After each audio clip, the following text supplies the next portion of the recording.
Pues el día de hoy, mis hermanos, vamos a continuar con un mensaje más de esta serie que ya llevamos varias semanas, esta serie que se llama Desenredando Relaciones.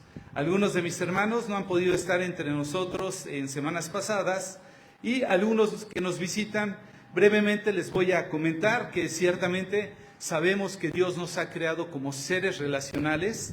Y la verdad que estas relaciones están lejos de ser perfectas, que con frecuencia estamos enredados, estamos metidos en conflictos, en malentendidos, en heridas, en luchas. Pero gracias a la palabra de Dios que nos da mucho acerca de cómo poder desenredar todas estas relaciones y poder encontrar esa sanidad paso a paso, ¿verdad? Entonces eso es lo que estamos viendo a lo largo de la serie. Ya este es nuestro cuarto mensaje. El primer mensaje habló acerca de la importancia de por qué desenredar las relaciones y lo que esto afectaba. El segundo mensaje, cómo iniciaba todo esto. El tercer mensaje, cómo terminaba todo esto. El cuarto mensaje nos enfatizaba que terminaba a través de nosotros. Y el día de hoy vamos a tener un mensaje que va a ser clave. Es un mensaje clave porque nos va a enseñar en una manera a deshacernos de nuestros enemigos. El día de hoy vamos a ir más allá del perdón, más allá del resentimiento, de todo lo que hemos hablado en estos últimos mensajes. Y vamos a ir al fondo porque este tema nos va a llevar de una manera algo mucho más profundo. Yo creo que todos en una forma, en algún nivel, hemos tenido enemigos en nuestra vida, ¿sí? ¿Quién no ha tenido? Seguramente yo ya sé quién va a levantar la mano, pero ¿quién no ha tenido enemigos en esta vida? ¿Quién no? ¿Quién sí entonces? Nada más unos cuantos. Entonces hay unos que sí, hay otros que no. Bueno, yo creo que estos enemigos de una manera han causado un daño que tarde o temprano se convierte en un sufrimiento, en un dolor. Estos enemigos nos afectan y nos llevan a reaccionar con odio, nos llevan a de alguna manera a una falta de perdón, ¿de acuerdo? Y al estar en esta profunda falta de perdón caemos en un resentimiento, eso va arraigándose en cada uno de nosotros de tal forma que afecta y nos deja esclavos en medio de la situación. Y si yo hoy te dijera que esta palabra tiene que ver con enseñarnos de qué manera podernos deshacer de nuestros enemigos, yo estoy seguro que algunos de nosotros estaríamos pensando, oye, qué bueno es eso, ¿verdad? Pero tal vez otros estarían diciendo, a ver, Luis, eso me parece un poco exagerado. Eso de tener enemigos como que no va conmigo, como que no me identifico en alguna forma con tener un enemigo. Yo no tengo enemigos. Pero vamos a definir un poquito de qué se trata esto de los enemigos para identificar qué tanto estamos enfrentando. Y un enemigo es toda persona o cosa que se opone o nos resiste a lo que somos, a lo que amamos o a lo que hacemos. Toda cosa o persona que se opone o resiste lo que somos, amamos y hacemos. Todos en la vida enfrentamos constantemente enemigos, oponentes o adversarios. Tal vez tú no te has dado cuenta, pero conforme vayas entendiendo esto, te vas a dar cuenta que es verdad, ¿sí? Y en una manera la palabra Satanás en hebreo, ¿sabes lo que significa Satanás en hebreo? Lo que significa es adversario, oponente u enemigo. Eso es lo que significa. Y como puedes ver, el enemigo, el adversario, el oponente de Dios, ha puesto alrededor de cada uno de sus hijos adversarios. Entonces, es difícil que ninguno de nosotros esté atravesando por un momento en donde no esté enfrentando un enemigo. Y lo que vamos a ver el día de hoy está interesante porque está en una carta. Al final de tu Biblia hay una carta que se llama, es la carta a Filemón. ¿Sí? Quiero que vayas conmigo a esta carta llamada Filemón. Es de las últimas cartas.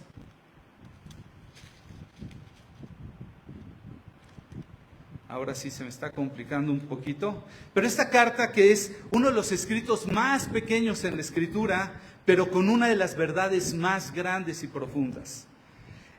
Contiene un principio tan necesario en la vida de cada discípulo de Jesús, que sería muy importante que atendiéramos. Es la historia que muchas veces parecía inadvertida, ¿sí? Pero que tiene un mensaje bien profundo, que nos puede dar un mensaje liberador a cada uno de nosotros. Nos puede ayudar a deshacernos de nuestros enemigos. Y dice la historia, voy a dar un poquito de contexto, porque voy a empezar a través del capítulo 1, versículo, bueno, básicamente es un capítulo, del versículo del 1 al 7, da una introducción. Pero yo te voy a hablar que Filemón, de la persona que aquí se habla, es un hombre rico que vive en Colosas, y que, como todo hombre rico de la época, contaba con siervos, ¿sí? Gente que les servía. Algunos dicen que Onésimo, del hombre que se habla aquí también, era probablemente uno de los siervos más cercanos de la familia, con mucha confianza en la casa de Filemón. Y aunque la Escritura no nos da detalles de lo que vamos a ver ahí, ¿sí? Algo sucedió entre Filemón y Onésimo. Y pudo haber sido, tal vez, algunos piensan que un robo o algo grave, de tal forma que él tuvo que huir. ¿Ok?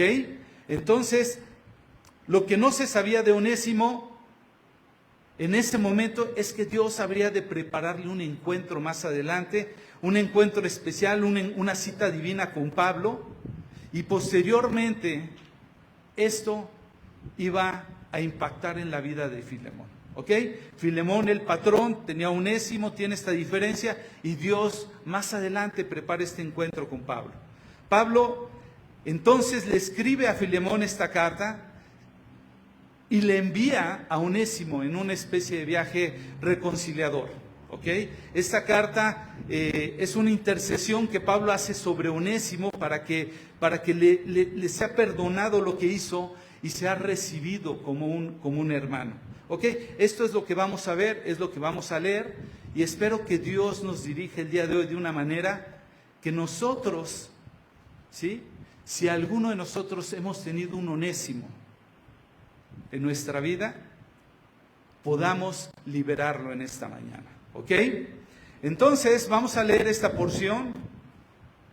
Vamos a iniciar en el capítulo 1, versículo 8. Yo voy a tener una nueva traducción viviente, seguramente tú tienes muy probablemente otra versión, pero te voy a pedir, trates de seguirme, posiblemente no sea parecida a tu escritura, si traes otra versión, pero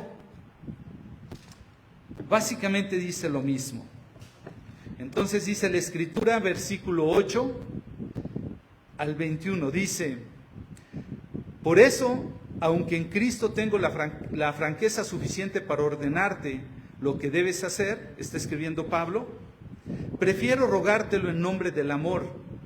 Yo, Pablo, ya anciano y ahora además prisionero de Cristo Jesús, te suplico por mi hijo Onésimo, quien llegó a ser hijo mío mientras yo estaba preso. En otro tiempo te era inútil, pero ahora nos es útil tanto a ti como a mí.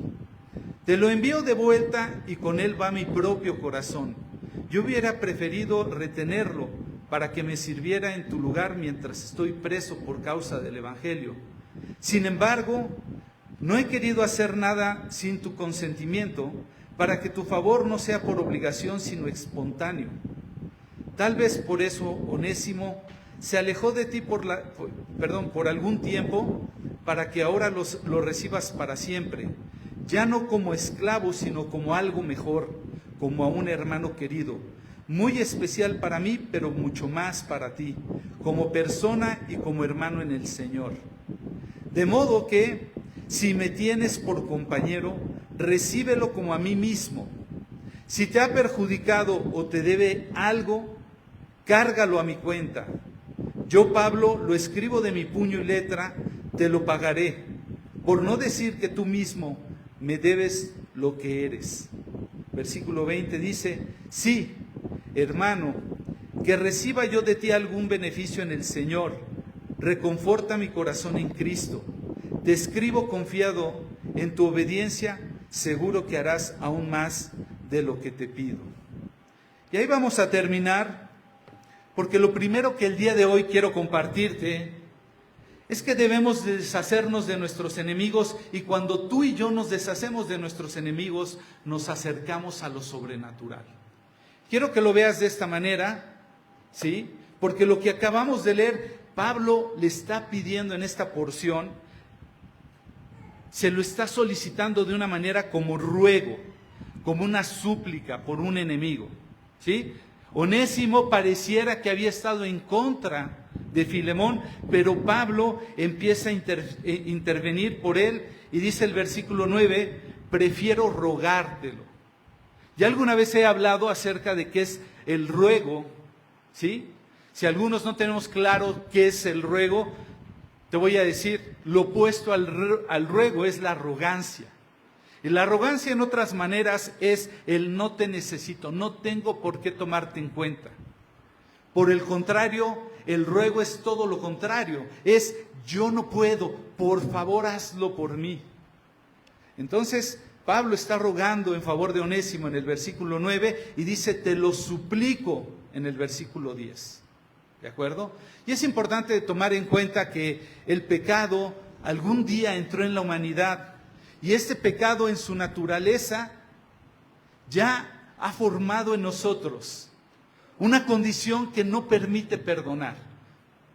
Yo no sé si te has dado cuenta, pero este concepto del perdón ya no es tan sencillo en ti y en mí, y no está en alguna manera en nuestra naturaleza. Piénsalo de esta manera. ¿Alguna vez te habías preguntado o te habías dado cuenta que nadie te enseñó a no perdonar? ¿Lo habías pensado? Nadie te enseñó a no perdonar. Es más, yo y algunos que tuvimos la experiencia de ser padres, cuando tuvimos pequeños a nuestros hijos, es más, yo lo veo en gente que tiene a sus chiquitos. En una ocasión, mi esposa y yo dejamos a nuestras hijas con mis suegros y nos fuimos a atender una situación, un compromiso, no recuerdo. Y cuando regresamos por mi hija, la mayor, llegamos y estaba indignadísima la niña, era una bebé. O sea, ni siquiera entendía los conceptos, lo único que sabía es que habíamos desaparecido de la escena. Y regresamos a quererla abrazar y nos volteaba la carita. Y te acercabas y no. Y era una niña, yo creo que tendría ni un año, no podía ni hablar. A ver, explíqueme alguno de ustedes cómo o quién le enseñó a no perdonar. Tardó un rato. O sea, después de un rato ya hasta vacilábamos, nos acercábamos y se volteaba. Así le estaba cargando su abuelita y se volteaba. O sea, que se volteara mi suegra no me extraña, no es cierto. Lo que trato de decirte es, date cuenta que nadie nos enseñó a no perdonar. O sea, no creo que alguno de nosotros, alguien nos hubiera enseñado desde pequeñitos, ¿sabes qué? Cuando te hagan esto, te enojas, te das media vuelta. Y yo creo que seguro tú alguna vez has experimentado con algún hermano, algún amigo, algo que no perdonaste, ¿sí? Y que no estaba en tu voluntad quererlo hacer. Tal vez lo tuviste que hacer porque alguien intervino, tal vez viste que no te quedaba de otra, pero no es sencillo. ¿De acuerdo? Y si tú y yo tenemos claro el concepto de lo que produce el pecado produce muerte. ¿Y qué es la muerte? En el hebreo la palabra significa separación. Lo que va a producir el pecado de no perdonar es una separación. Y desde el principio así ha sucedido. El pecado nos ha desviado del propósito de Dios, nos ha ido separando del propósito de Dios. ¿Y qué es lo que hace el perdón? El perdón nos lleva a la restauración, a la unión entre lo que se había separado. El perdón nos brinda ese puente que entre nosotros y en una forma Dios no está roto. ¿De acuerdo? Entonces, eso significa que tarde o temprano perdonar nos va a llevar a vida nuevamente. ¿Ok? Y lo cierto es que desde que tú y yo comprendimos el perdón de Dios en nuestra vida, el concepto de perdón empezó a regresar a nosotros. No estaba ajeno. Muchas veces sin Cristo uno perdona por conveniencia, uno perdona por cansancio, tal vez por lástima, pero no hay una correcta relación. Pero cuando hemos conocido a Dios, el amor de Dios vuelve a nosotros, regresa el perdón a nosotros, el Espíritu Santo nos da una conciencia y nos mueve a perdonar. No voy a ir muy adentro con el testimonio, pero mi madre que se había separado de mi papá, se unió a una persona, se llamaba Miguel. Él ha partido con el Señor. Era una persona sumamente dura. Él era lo que anteriormente le conocían como los policías judicial, era un judicial, pero trabajaba en un área que se llamaba asuntos internos, entonces era el policía de los policías.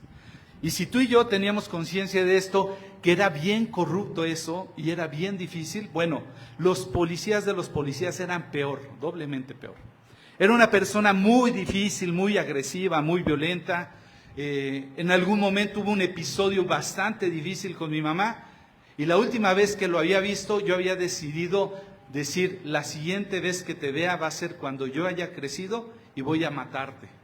Eso era lo que yo tenía en mi corazón. Entonces, por la misericordia de Dios me alcanzó antes de llegar a la edad que yo necesitaba, porque era un hombre enorme, grandote, muy rudo, y yo creo que me iba a faltar mucho más para poder hacer algo contra él, pero Dios en su misericordia me alcanzó, me perdonó, y entonces anhelaba la salvación en mi familia, pero yo tenía una lista y iba orando por cada tía, cada tío, cada primo, cada persona por lista. Y cuando yo llegaba a mi mamá, porque los agarraba por orden, agarraba a la tía mayor y ahí me iba, y mi mamá era de las últimas. Entonces cuando llegaba a mi mamá, decía, te pido por mi mamá, y me brincaba mi hermana, que había tenido con Miguel, y a Miguel, ¿qué crees? Que yo, todo bien cristiano, me lo brincaba. Yo decía, dentro de mi corazón, sin expresarlo, yo decía, lo siento, él se queda, está fuera de mi lista. Y entonces no había un perdón para Miguel de mi parte, ni esperaba que lo hubiera de parte de Dios. Rápidamente te voy a confesar que Dios hizo una obra milagrosa en algún momento de mi vida. No voy a decirlo, va a tomar mucho tiempo, pero Dios me llevó a perdonarlo al punto que Él fue el primero de mi familia en aceptar al Señor. Y de ahí Dios lo empezó a usar para que conociera a mi familia. Un hombre que estaba en una condición de cáncer, estaba en una situación ya muy avanzada de cáncer, que la gente iba a visitar a mi mamá por una situación de, yo diría de lástima por la condición en la que se encontraba con su pareja. Y se daban un tiempecito para pasar a saludar a Miguel, que no era santo de su devoción.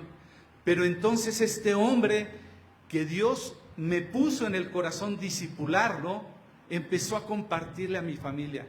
Y entonces muchos salían de ese lugar diciendo, mira, veníamos para darle una palabra de consuelo a este hombre y este hombre nos ha reconfortado. Y así obra el perdón de Dios. Y yo te sugeriría que para que empieces a acercarte a lo sobrenatural de Dios, empieces por hacer una lista. Tómate un tiempo delante de Dios para pedir que te ayude a identificar esas personas que alguna vez se levantaron en un mínimo sentido como tus enemigos. Tómate un tiempo. No estoy hablando de la lista de la que hablamos la semana pasada. ¿Te acuerdas de la semana pasada que hablé de aquel hombre que se puso a hacer su lista para ver a quién iba a morder? No estoy hablándote de esa lista. Si no tuviste la oportunidad de oír esta parte, te recomiendo escucha el mensaje y los demás mensajes de la serie. Esto está en Spotify o en el canal de YouTube, para que entiendas de qué hablo y no tenga que contarlo. Pero no estoy hablando de una lista de este tipo. Estoy hablando de una lista en donde con el corazón herido como tú estás, te acerques a Dios y digas, mira, pongo delante de ti esta persona. No está en mi naturaleza perdonar, Señor. Quiero caminar en la manera sobrenatural del perdón que tú tienes. Y empieces a orar. Y empieces a pedirle a Dios que te restaure, que puedas perdonar de una manera sobrenatural. ¿De acuerdo? Y si tú estás tomando nota o alguno de ustedes está tomando nota, el punto número 2 es que deshacernos de nuestros enemigos nos va a acercar no solamente a lo sobrenatural, sino a la imagen de Jesús. Nos va a llevar a su naturaleza. Fíjate cómo lo dice el versículo 17 al 19 de primer capítulo de Filemón. Dice, de modo que si me tienes por compañero, recíbelo como a mí mismo. Si te ha perjudicado o te debe algo, cárgalo a mi cuenta. Yo, Pablo, lo escribo de mi puño y letra, te lo pagaré por no decir que tú mismo me debes lo que eres. Y te voy a pedir que por un momento cierres tus ojos y te olvides de que es Pablo hablándole a Filemón y que lo escuches como de parte de Jesús. Imagínate que Jesús te estuviera diciendo, si esa persona que está en tu lista, que es un enemigo, un adversario, un oponente, si te ha perjudicado o te debe algo, cárgalo a mi cuenta. Imagínate que es Jesús diciéndote, cárgalo a mi cuenta. Te lo pagaré por no decir que tú mismo me debes lo que eres. ¿Te das cuenta cómo cambia el sentido de esta porción? Porque es mediante la virtud del perdón que Dios se quiere revelar al mundo. No es por tus canciones cristianas que vas a poner en tu casa que la gente va a decir, quiero conocer a Dios. No es porque le pegues una estampita a tu carro en la parte de atrás, Jesús te ama. No es porque te pongas una playera. Es mediante la virtud del perdón que Dios quiere revelarse al mundo. El perdón nos conecta directo con Jesús, con lo que Él es, con lo que Él hizo, con cómo Él murió en la cruz. Nos identifica con el propósito que Él tuvo en la vida. Y cuando perdonamos estamos siendo partícipes de esa crucifixión, estamos identificándonos con Él en el momento más significativo de su vida. Todo lo que hizo, por lo que se hizo hombre, lo culminó en el momento más grande, cuando Él otorgó el perdón. Fíjate cómo lo dice ahora Pablo en la carta a Gálatas 2, capítulo 2, versículo 20. Dice, he sido crucificado con Cristo. Él entiende esto. Ya no vivo yo, sino que Cristo vive en mí, y lo que ahora vivo, lo vivo en el cuerpo. Lo vivo por la fe en el Hijo de Dios que me amó y dio su vida por mí. Y pocas cosas van a revelar el carácter de Jesús de una manera contundente como el perdón. Pocas veces vas a ser como Jesús, a menos de que realmente perdones a un enemigo. Y piénsalo de esta manera, da lo mismo si vinieras todos los domingos aquí, escucharas todos los mensajes, los supieras de memoria. Da lo mismo, mi hermano. No importa si vinieras de túnica, con sandalias, dejaras el cabello como crees que andaba Jesús, da lo mismo. Ni siquiera va a importar si te la pasas dando al necesitado. O incluso, aunque pudieras hacer milagros y sanar enfermos, da lo mismo, mi hermano.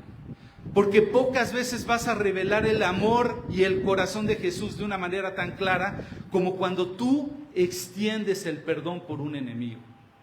Deshacerte de los enemigos te va a reflejar cada vez más como Jesús. Ningún seminario te va a preparar para esto. ¿De acuerdo? Y es muy probable que tal vez tú como yo le hayas pedido a Dios en oración, Señor, quiero ser más como tú, hazme igual a ti, por favor. Y cuando menos te lo espere, te presente a tu Onésimo. Perfecto, Luis. Quiero que seas como yo, te presento a tu Onésimo. Te va a regalar a ese Onésimo, al que tengas que perdonar. El Evangelio de Lucas, en el capítulo 6, versículo 27 al 36, dice, pero a ustedes que me escuchan les digo, amen a sus enemigos, hagan bien a quienes los odian, bendigan a quienes les maldicen, Oren por quienes les maltratan. ¿Te das cuenta? 4 cosas. Amen, hagan el bien, bendigan, oren. Si alguien te pega en una mejilla, vuélvele también la otra. Si alguien te quita la camisa, no le impidas que se lleve también la capa. Dale todo lo que te pida. Y si alguien se lleva lo que es tuyo, no se lo reclames.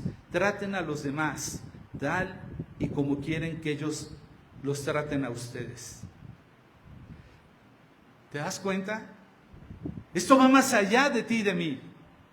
Va más allá de perdonar, más allá de dejar el resentimiento del que hemos hablado. Ahora se trata de un corazón cada vez más parecido al de Jesús. Y cuando un cristiano perdona de esa manera, de verdad que no hay argumento que se oponga a ese evangelio. ¿Te puedes imaginar a Luis queriendo que toda su familia venga al conocimiento de Cristo y brincándose a su Miguel, a su Onésimo de su lista? Y tristemente hay todos los días relaciones rotas que permanecen por años, aún entre los hijos de Dios. Pero piensa qué impacto tendría, qué impacto produciría en tu matrimonio, en familias, en amistades, en vecinos, en compañeros de la escuela o del trabajo. Piensa qué impacto. Si los demás ven el tipo de perdón que tú puedes dar cuando ellos no son capaces de darlo. ¿Te puedes imaginar? Entonces, para ti, para mí, la pregunta es, ¿estamos dispuestos a dar el siguiente paso?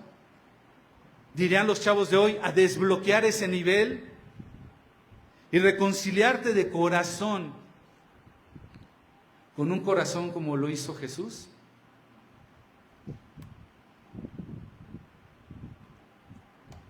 El tercer punto que quiero compartirte tiene que ver con que deshacernos de nuestros enemigos nos acerca a la cruz. A esa cruz donde tú y yo dejamos de ser enemigos de Dios. ¿Te das cuenta? Y quiero que por un momento hagamos un ejercicio y volvamos a esa cruz donde Jesús pagó por todos nuestros pecados. Cuando digo todos y no lo digo yo, lo dice Dios. No solo los pecados de los que creemos que nos estamos portando bien, que la verdad es que no existe eso. No solo de los que le han recibido, sino de todos, donde Dios perdonó a todos sus enemigos. Vamos por un momento a ese lugar, a donde el Maestro nos modeló por un momento cómo se deshace uno de los enemigos. En la carta a los Romanos, en el capítulo 5, versículo 10, dice, porque si cuando éramos enemigos de Dios, fuimos reconciliados con Él mediante la muerte de su Hijo, ¿cuánta más razón, habiendo sido reconciliados, seremos salvos por su vida? Tú y yo fuimos reconciliados, éramos enemigos de Dios. ¿Alguien recuerda lo que significa este término de evangelio?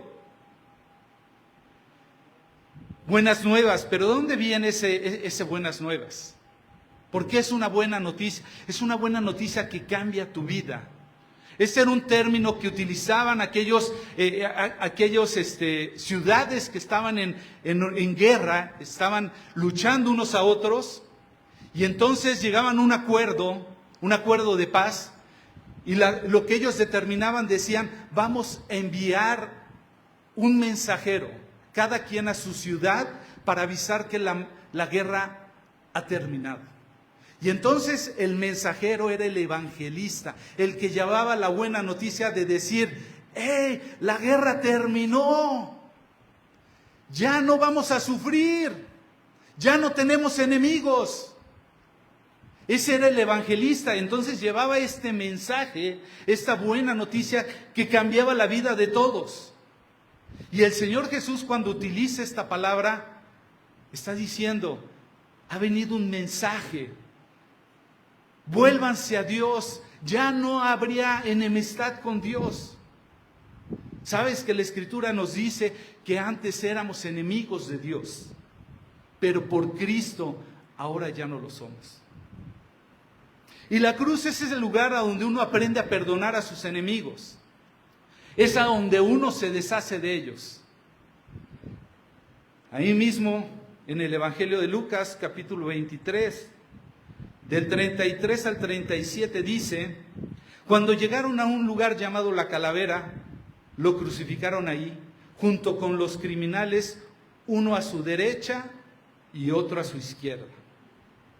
Padre, dijo Jesús, perdónalos porque no saben lo que hacen. Mientras tanto, echaban suertes para repartirse entre sí la ropa de Jesús. La gente, por su parte, se quedó ahí observando, y aún los gobernantes estaban burlándose de él. Salvó a otros, decían, que se salve a sí mismo si es el Cristo de Dios, el escogido. También los soldados se acercaron para burlarse de él, le ofrecieron vinagre y le dijeron: si eres el rey de los judíos, sálvate a ti mismo. ¿Y sabes qué fue lo que nos enseñó Jesús en ese momento? El Señor Jesús lo que nos enseñó es que perdonar no significa salvarse a uno mismo, aunque pudiera hacerlo. ¿Sabes que Él podía hacerlo? Perdonar no significa salvarse uno mismo, aunque pudieras hacerlo. El perdón requiere de que alguien tenga que ser crucificado. Alguien tiene que ser crucificado. No es posible que dos personas lleguen a un perdón si uno no está dispuesto a ello. Y en esa cruz, el Señor Jesús, con sus brazos abiertos, con su cuerpo herido, solamente miró hacia abajo, los vio cómo se burlaban de él. Les dijo: ¿los perdono? No. Él miró hacia arriba, hacia el Padre. Perdónalos, no saben lo que hacen. ¿Te das cuenta?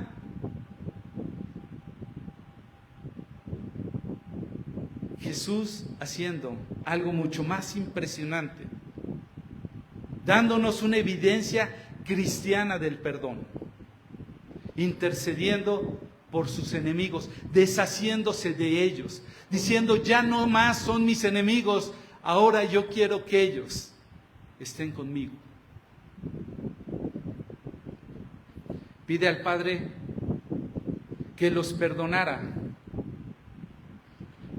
Y al pedirlo no solamente mostraba que Él ya los había perdonado, sino algo más grande, que Él los quería, algo más fuerte que solamente venganza. ¿Sí? Porque Dios ciertamente, además de ser amor, además de ser santo, además de ser compasivo, también es vengador. Eso ni tú ni yo lo podemos quitar de la naturaleza de Dios. Romanos capítulo 12, versículo 17 al 21 dice: no paguen a nadie mal por mal. Procuren hacer lo bueno delante de todos, si es posible, y en cuanto dependa de ustedes, vivan en paz con todos. No tomen venganza, queridos hermanos, sino dejen el castigo en las manos de Dios, porque está escrito: mía es la venganza, yo pagaré, dice el Señor. Antes bien, y aquí Pablo está citando Proverbios 25 del 21 al 22 y dice: si tu enemigo tiene hambre, dale de comer, si tiene sed, dale de beber. Actuando así, harás que se avergüence de su conducta. En otras palabras está diciendo, en otras versiones dice: ascuas de fuego, es decir, como carbones encendidos le estarás dejando sobre la cabeza. Y seguramente tú y yo, cuando oímos que Dios es un Dios vengador, nos viene una manera negativa de concebirlo, porque varios de estos conceptos los hemos deformado por la naturaleza pecadora.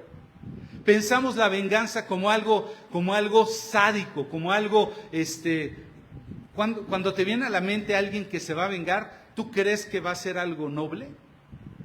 Estás esperando que vaya con todo. ¿Sí? Pero eso es lo malo, es la versión mala de la venganza. Ajá. porque lo vemos desde esa perspectiva humana, pecadora, no como uno de sus atributos que Dios necesita y que gracias a Él Dios mantiene el orden de las cosas. A través de vengar, Él pone justicia, Él pone juicio. Y Dios es el mayor vindicador de la historia, ¿sí? De todo el universo. Por lo tanto, la venganza es territorio santo, es exclusivo de Dios. No importa si tú eres pastor, eres apóstol, o te dices el gran siervo de Dios, arcángel o lo que sea. Ese terreno le corresponde solamente a Dios. Mía es la venganza, dice el Señor. Y te voy a decir la definición de vindicador. Vindicador es el defensor a favor de alguien contra alguna acusación. Él es el mejor defensor. Si por algo va a vengar es para poner su justicia. Ya hemos hablado en semanas pasadas acerca de la justicia de Dios, que no es tu justicia ni la mía. Ya hablamos de lo que es la rectitud. Las dos cosas que Dios estaba buscando en su pueblo, el pueblo que había escogido, es que pudieran dar evidencia de la justicia y de la rectitud. Pues Dios es la máxima figura de vindicación, poniendo orden para que se cumpla su justicia y vivamos en rectitud. ¿Y alguna vez has hecho algo que sabrías que tendría una consecuencia terrible en tu vida y de alguna manera increíble no sucede nada? ¿Alguna vez te ha pasado? Que dices, híjole, ahora sí no sé cómo se va a poner. La regué. ¿Has experimentado en carne viva esa misericordia de Dios, quien te ha perdonado? Que de repente no sucede lo que te esperabas. Entonces yo creo que sabes que Dios es quien tiene lo suficiente para saber cómo actuar, tiene el juicio correcto, en qué forma hacerlo y con cada uno de nosotros. Y cuando se requiere que Él intervenga, lo va a hacer, y cuando no, va a dejar que sea su misericordia obrando. Entonces, ¿tú crees que siendo discípulo de Cristo puede haber un perdonado sin perdonar? No, tú y yo fuimos perdonados. Tenemos que deshacernos de nuestros enemigos. Primero dijimos que deshacernos de nuestros enemigos nos acerca a lo sobrenatural. No está en nosotros. Necesitamos de la obra de Dios en nosotros. Deshacernos de nuestros enemigos nos acerca a ser como Jesús. Deshacernos de nuestros enemigos nos lleva a la cruz donde tú y yo, donde Jesús nos deshizo como enemigos. Y por último, cuarto punto, para quien está tomando nota, deshacernos de nuestros enemigos inicia los avivamientos. A veces la gente está pensando en términos de avivamientos y nos gustaría que en nuestra iglesia hubiera un avivamiento. Y estamos pensando en que tal vez el grupo de alabanza cantara mucho mejor, o los cantos de más impacto, que conmuevan nuestras emociones. A veces pensamos que el avivamiento va a venir en la manera en la que nos reunamos 1000 veces a orar y pasemos grandes vigilias. Y todo eso en una manera contribuye, pero el avivamiento sucede cuando tú empiezas a morir, cuando yo empiezo a morir y empezamos a ser como Cristo. Y empezamos a amar lo que Él ama y por lo que Él se entregó. Y fíjate cómo inicia un avivamiento y su relación con el perdón. En Hechos capítulo 7, versículos 54 al 60 dice, al oír esto, rechinando los dientes, montaron en cólera contra él. ¿Quién era él? Dice el 55, pero Esteban era Esteban. ¿Qué había estado haciendo Esteban? Hablando de Jesucristo, de su obra. Pero la gente que estaba oyendo, dice el 54, que al oír empezaron a rechinar los dientes y a enojarse contra él. Dice el 55, pero Esteban, lleno del Espíritu Santo, fijó la mirada al cielo y vio la gloria de Dios y a Jesús de pie a la derecha de Dios. Veo el cielo abierto, exclamó, y al Hijo del Hombre de pie a la derecha de Dios. Entonces ellos gritaron a voz de cuello, se taparon los oídos y todos se abalanzaron sobre él. Lo sacaron en peñones fuera de la ciudad, comenzaron a apedrearlo. Los acusadores le encargaron sus mantos a un joven llamado Saulo.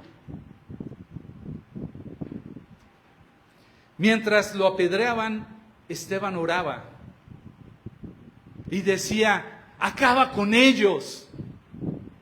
No, eso no dice mi Biblia. Esteban decía, Señor Jesús, decía, recibe mi espíritu. Luego cayó de rodillas y gritó, Señor, no les tomes en cuenta este pecado. Cuando hubo dicho esto, murió. Sus últimas palabras de Esteban eran las palabras del Señor Jesús antes de morir. No los maldijo, ni siquiera los perdonó, intercedió. Él había aprendido de su maestro. ¿Qué tenemos ahí? Un hombre que le estaba pasando mal. No como un delincuente, ¿eh? Un hombre que lo atraparon, lo golpearon, para hacer justicia por lo que hizo. No, lo único que hizo era hacer la obra de Dios. Estaba recibiendo lo mismo que recibió Jesús por hacer la obra. Esa fue la respuesta. Y sabes que en ese momento dice el versículo 58, que encargaron sus mantos en un joven llamado Saulo. ¿Te das cuenta? Un joven, un testigo, quien más adelante se habría de conocer como el apóstol. ¿Sabes qué significa la palabra apóstol? El más importante de la cadena de la iglesia. No. Significa el enviado. El apóstol, el enviado, Pablo. Este hombre que habría de llevar el mensaje de perdón. ¿A quién?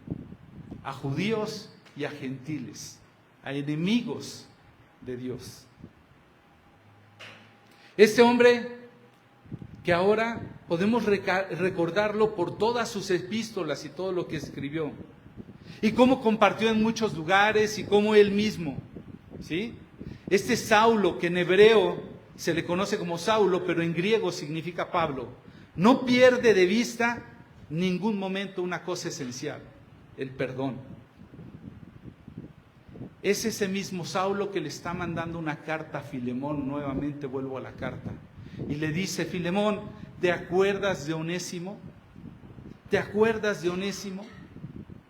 Te ruego, recíbelo como alguien especial.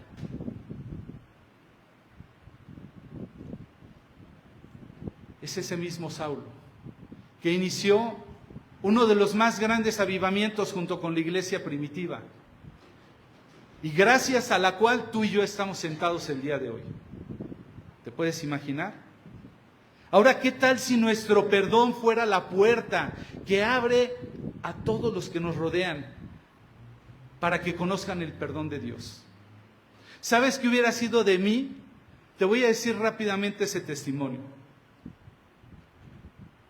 Cuando yo oraba todos los días, eventualmente mi madre, que vivía en la Ciudad de México, mi madre ya partió con el Señor, por eso digo vivía, todos los viernes le hablaba para ver cómo estaba. Un viernes le hablé y no contestó, le hablé el sábado, le hablé el domingo, le hablé el lunes y la alcancé de milagro en casa, ella no tenía un celular. Y me dice, ¿qué pasó, hijo? Y le digo, pues nada, no te he localizado. Dice, es que Miguel se puso gravísimo, lo tienen que intervenir, se va a morir, tiene una cirugía de alto riesgo y me pidieron que fuera con papeles y que firmara. Y yo, ya sabrás, con mi corazón bien cristiano, dije, híjole, qué pena. Qué difícil, mamá. Y entonces me dijo, te tengo que dejar. Te pido, por favor, ora por él. Y yo, por supuesto, dije, claro que voy a orar por él, ¿verdad? Imagínate mi corazón, perdonado por Cristo. Se fue mi mamá. Yo me acercaba diario, casi como un religioso, postrado en mis rodillas a orar por 1000 cosas, entre ellos mi familia, excepto Miguel, y dije en algún momento, bueno, te pido por Miguel, me lo pidió mi mamá. Y en eso me habla mi mamá, no el día ni en el momento que yo estaba orando, sino después, un día después, y me dice, hijo, tienes que venir a ver a Miguel. Y le digo, mamá, en años no voy a la Ciudad de México ni a tu cumpleaños, perdóname, pero no voy a ir a ver a Miguel. Me dice, es que acaba de despertar y dice que tiene que hablar contigo. Y yo, mamá, voy a estar orando por él, por favor, considéralo. Dije, voy a ver. Entonces seguí un par de días, del martes al viernes, orando a Dios, y sentía que mi oración no traspasaba nada. Y en eso sentía que Dios me decía, tienes que ir. Y dije, Señor, tengo que ir. Y le dije, Señor, no quiero ir. Y me dijo, Él será la punta de lanza para que la familia escuche de mi evangelio. Y entonces yo le dije, Señor, ¿es en serio? Y entonces le hablé a mi mamá el viernes y le dije, voy para allá. Y ahí voy y llegué algunos conocerán, está el Conín bajando hacia la Ciudad de México, hay unas gasolinerías ahí adelante de Pemex. Todavía hasta me estacioné diciendo, estoy haciendo una locura, yo creo que no va por ahí, Señor, pero me estacioné y oré. Dije, Señor, llévame con bien, conste que voy por lo que tú has prometido. Así es que en tu nombre voy. Tú prometiste que mi familia iba a escuchar por medio del evangelio, el evangelio por medio de él. Y entonces me arranqué. Llegué ya tarde, ese viernes, como un milagro me encontré a mi primo, que hacía años que no lo veía. Me lo encontré en la calle en la noche. Las últimas veces que lo veía en unas condiciones muy desagradables, es la verdad, perdón por el testimonio y el comercial. Lo había dejado de ver, yo había dicho, ya no tiene remedio este hombre. Y me lo encuentro bañadito, así como lo pueden ver, y de repente, ¡ahora tú, que no sé qué! Y me dice, ¿qué andas haciendo por aquí? Y le digo, no, pues es que vengo a ver a Miguel, que así ya sabe. Me dije, sí. Y le digo, ¿y tú? Me dice, voy a una velada de oración. Y digo, ¿una velada de oración? Me dice, sí, es que soy cristiano. Y yo dije, yo también. Y entonces me emocioné y me dice, pues vamos a la velada de oración y mañana vamos a ver a Miguel, hoy no lo vas a ver. Y que nos vamos. No sabes la alegría que empezaba a suceder en mí de saber que me estaba encontrando a alguien con quien viví las peores parrandas, las peores desveladas que te puedes imaginar. Dios había hecho un milagro en la vida de él y yo estaba bien emocionado. Al día siguiente, casi sin dormir, nos fuimos a ver a mi papá. Mi papá, que nunca en su vida quería oír del evangelio, escuchó toda la mañana el evangelio. Y entonces ya de repente vimos la hora y dijimos, ya se va a ir la hora de visita, vamos al hospital. Y voy, y llego, y mi mamá estaba con el pase bien preocupada, y me dice, es que ¿sabes qué?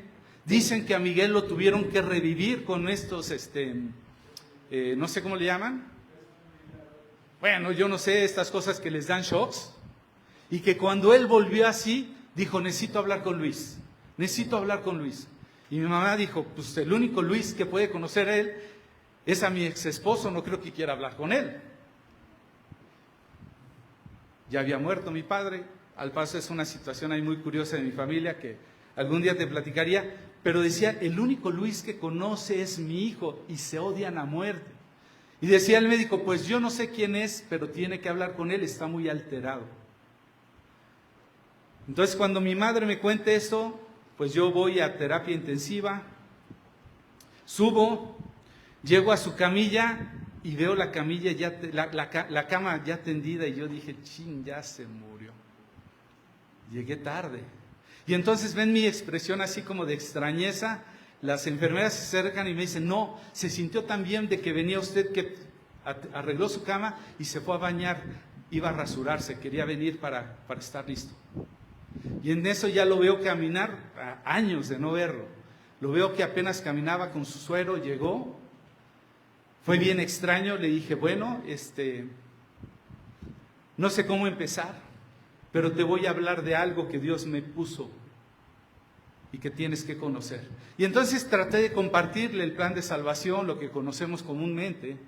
Y él me dijo, no me digas más, eso ya lo sé. Y le digo, ¿por qué? Dice, es que cuando me trajeron esta camilla, venía un poco consciente todavía, esta cama, y salía una mujer, y salía con su rostro tranquilo, y le dije, ¿ya dieron de alta a su enfermito? Y me dijo, no, ya está en un lugar mejor, ya partió con el Señor. Dice, pero le voy a dejar esto, y le dejó ahí un tratado de estos que hablan de la salvación.